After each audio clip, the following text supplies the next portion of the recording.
So இப்போ ப்ரெக்னெண்ட்டாக இருக்கிறப்ப நமக்கு ஒரு 2 hours ஒன்ஸ் பசி நல்லா இருக்கும்.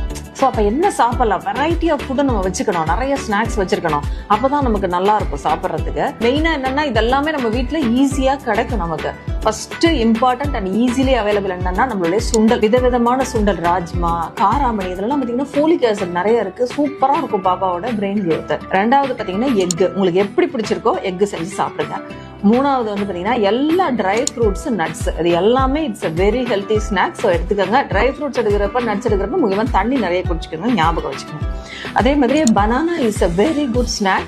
நல்ல ஃபில்லிங்காக இருக்கும், கொஞ்ச நேரம் நமக்கு பசி எடுக்காமல் இருக்கும். பனானாவே நீங்கள் நல்லா மில்கில் போட்டு கட் பண்ணி போட்டு கொஞ்சம் ஹனியும் போட்டு சாப்பிட்டீங்கன்னா செம்ம எம்மியாக இருக்கும், நல்லாவும் இருக்கும். இன்னொரு முக்கியமான ஸ்நாக்கு ஸ்வீட் பொட்டேட்டோ, நம்மளோட சக்கரவள்ளி கிழங்கு. அதை நீங்கள் வந்து நல்லா பாயில் பண்ணி நீங்கள் அப்படியே சாப்பிடலாம். துருவிட்டு தேங்காய் போட்டு வெள்ளை போட்டு சாப்பிட்டீங்கன்னா செம்ம சூப்பராக இருக்கும். ஸோ அதை உங்களுக்கு எப்படி பிடிக்குமோ அந்த மாதிரி பொரியலா கூட செஞ்சு சாப்பிடலாம். ஸோ இந்த 5 ஸ்நாக்ஸை கட்டாயமாக உங்கள் ஃபுட்டில் சேர்த்துக்கணும். தேங்க்யூ.